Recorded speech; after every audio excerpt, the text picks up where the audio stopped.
What's up, regulars? Today I'm going to be talking about what your drink order means about your dating life. What the drink you order on a date says about you and how you are in a relationship sense, to date, romantically. Now, what do I know about love? Nothing. Not a goddamn thing. Do I go on dates a lot? Shut up. However, I've witnessed many dates being a bartender. Some successful, some tragic. And I seem to be a good judge of character. I've done these videos several times and you guys seem to love them. What your drink order says about you at a gay bar, at a straight bar, in bed. And from the reaction I get, I seem to be right. I don't know. I may not be the best bartender, but I seem to be a great judgy alcoholic. So follow your dreams. So if I'm right about you in any of my assumptions, be sure to like and subscribe to this channel. I put videos out every Tuesday and Thursday, but sometimes I'm late, just like your mom. And if I'm wrong, let me know in the comments. You're gonna anyway. So, alright. First things first, let's get into beer. You're a chill person. You stay relaxed and you stay calm in stressful situations. We have nothing in common, even though I do love a good beer. I'm much more of an Allagash white person myself. If you're drinking a basic light beer, it probably means you're kind of a pushover. You accept things easily, you don't really question much. What do the spirits? What do the spirits say? Literally, what do the spirits say? You might be easily manipulated. I could probably get you to do whatever I want. Because you don't challenge yourself. You're not really one that changes. You've been drinking the same thing forever. But being so relaxed and laid back, you're easy to get along with. So you're probably a nice person at heart. Now, if you're drinking an IPA, you have a little bit more taste. You have more of an opinion. You're not afraid to go after what you want and get it. However, you're so opinionated, and sometimes that's not always a good thing. I mean, you probably care a lot about things like the environment and politics. But if there's something about me you don't like, you will say it. If there's something I do that bothers you, you will say it, regardless of my feelings. Which is good sometimes, but we're probably gonna fight a lot. Which is fine with me, because like I said, I'm toxic. That's not a problem, yell at me. Let's make this fun. If you're drinking a more refined beer, maybe something I haven't heard of, like we came to this place specifically because they had your favorite, I don't know what, like stout? One of those bars that has like 150 different options on draft, and you have an opinion about every single one because you probably tried them all. You're traveled maybe, you have life experience, and you don't just do what people tell you to do. You like to have a stance on things and make it known. You know what you like and you know what you want, and you make no apologies about it. But you might be a little bit selfish. Or a little too self-involved. Not a lot, but a little bit, which is good because I can use that in future arguments. Because I'm toxic. Overall, it's gonna be a fun date, and there might be a second one, but you're not really sure. It's all up in the air. You're not really putting too much pressure on this. You're kind of whimsical about the whole thing. You don't really care, at least not really yet. I say going in without expectations is a good thing, but going in with low expectations isn't always flattering. Next, let's talk about wine. You're sophisticated.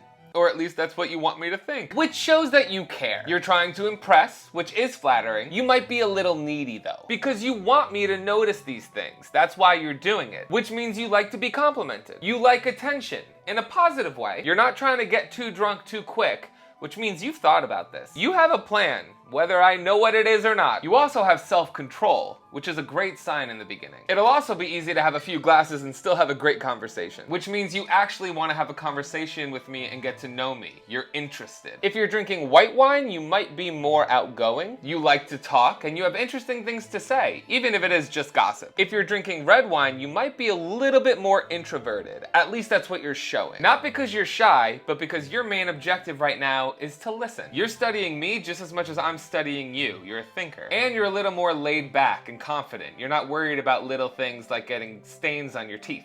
Let's talk about champagne or Prosecco. You know your worth. You're attractive and smart with a great sense of style. However, this is nothing new to you. You know this about yourself. You've probably heard it a lot, so you're not looking for validation or confirmation from anyone. You're looking to see if I'll acknowledge it, because you're powerful, and you want me to know that. But you can sometimes be conceited. You can take care of yourself, but you also like being taken care of. You're not paying because you shouldn't have to. And you want that to be known. You want to see if I'll be submissive in the ways that you want. And that's not a bad thing, because you know how you want to be treated and you're making it known that you're going to accept nothing less. But you might be too demanding. And your standards might be a little too high, which might be off-putting, but overall, you are classy, composed, and you want someone to match what you have to offer. In whatever way, that might be. Next, let's talk about vodka. You are a bubbly, vibrant person. You like to talk a lot, and you like to be heard, but you might not be the best listener. You like to be the center of attention, which has both positives and negatives. You're not shy at all, and you're intimidated by very little. And drawing that much attention is interesting and fun in the moment, but could cause some problems down the line with trust. The conversation is gonna be exciting, but you could talk to almost anyone. This comes easy to you. It's a special skill. You like to show off, and why not? You have everything to show off. But you also want someone who wants to show you off. You don't like being controlled, and you don't like being told what to do. You're sassy and a little emotional at times, but you have the energy that other people are jealous of, even if it is just in social situations. You're a lot of fun, and you're a great time, but sometimes you might be too much for some people to handle. And both of those things are okay. Tequila! We're talking about tequila. We're talking about tequila. We're talking about me. All right, bitch. The library is open. What do I have to say about myself? All right, this one could be tricky because tequila is so broad, but let me take a shot at it. You're a risk taker. You're not afraid to challenge yourself. And you're definitely not afraid to challenge others. You like to ask questions, one, to better understand the situation that you're in, and two, because you're naturally inquisitive. You're not shy, you're very outgoing. You usually light up the room that you walk into, no matter where it is. You don't need to walk up to people. People naturally walk up to you to engage with you because of your electric personality. But you're allowed to handle. And you know this about yourself. And you make no apologies. You don't mind that you're a lot. You're actually proud that you're a lot. And you make it known that if someone's gonna be with you, they have to be able to handle a lot. If you're taking shots, you're probably just looking for fun and you're not taking this too seriously. If you're drinking more of a mixed cocktail like a margarita or a paloma, you're testing me. You're trying to engage in conversation, but at the same time, seeing if I could keep up with your lifestyle. And if you're sipping añejo or reposado, you have a wild side, but you're trying to control yourself because you're trying to make a good impression. But I don't know if that's the real you. You want to impress, which is flattering and all good, but at the end of the day, how long can you keep this up? Because I can tell that you have a wild side that you want to let loose. Next, let's go to rum. You are adventurous and interesting as hell. You've done a lot of things, leaving me with a lot of questions. And that's not a problem because you love to answer them. You're very in touch with your emotions, making you very empathetic, which is a good thing because it's gonna make us bond quicker. But it could also make you more emotional when people don't understand you as easily. The problem with empathy is that sometimes when you're able to understand people so well and react to situations by considering their feelings, when other people aren't able to do the same, it's almost like you lack the empathy in order to understand that.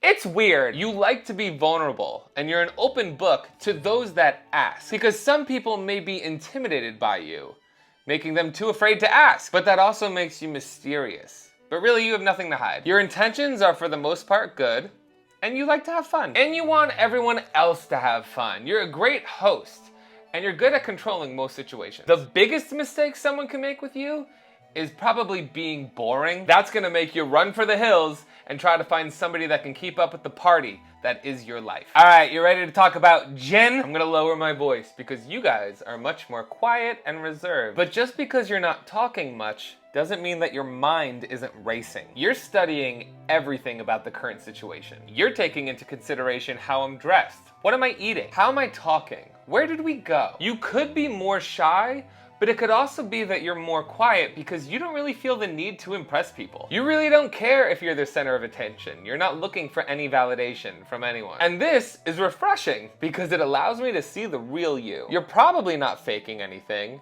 which means you don't really have much to hide. And anything you do have to hide, you don't think it's my business yet. You have to learn to trust me first. You're disciplined and you're poised. You have goals and you have plans on how to achieve them, and you want to make sure I do as well. Sometimes you could be condescending, but it's never really intended to be malicious. Other people don't need to get the joke as long as you get the joke. You got it, and even though it goes over everyone else's head, it doesn't bother you because the only person you're trying to impress is yourself. You like to be intellectually stimulated And you want someone that knows how to hold a conversation that has more to do with just going out and partying and sex, which causes you to have real relationships and real trust. But in order to get there, you're gonna have to break down a few walls first. And finally, let's talk about whiskey. Frisky whiskey. Strong, adventurous, forthright. You hold nothing back. You know who you are. You have good taste. And you're naturally sexy. You're a leader, even though you don't necessarily require attention, because you don't need to be heard to be respected. And people, because of that, naturally follow you. You're trustworthy and honest, and you tell it like it is, which sometimes can be hard to handle, because your honesty at times can come off a bit harsh, which makes you a lot to handle, which could be intimidating to some. But you like that about yourself. And you don't want to be a pushover. You don't want to be with a pushover. You're testing me. You want somebody who can respectfully push back. Someone who could at least match you in what you're giving. You're not easy, and you're very patient. And you intend to make someone work for it in order to prove themselves. But even with all your toughness, what you really want is someone to be able to lean on in those rare moments of weakness. Someone who can lift you up when you're down and remind you of all of your amazing qualities, because you are willing to do the same for them. What do you think? Did I get it? Am I a good judge of character? My drink is empty. Be sure to let me know if you would disagree with me or agree with me on anything that I said. Shout out to this person for retweeting my last video on Twitter. If you would like a special shout out in one of my videos, be sure to retweet me by following me on Twitter. Thank you guys so much for watching. As always, I'm MikeMGTV, and you're fucking welcome.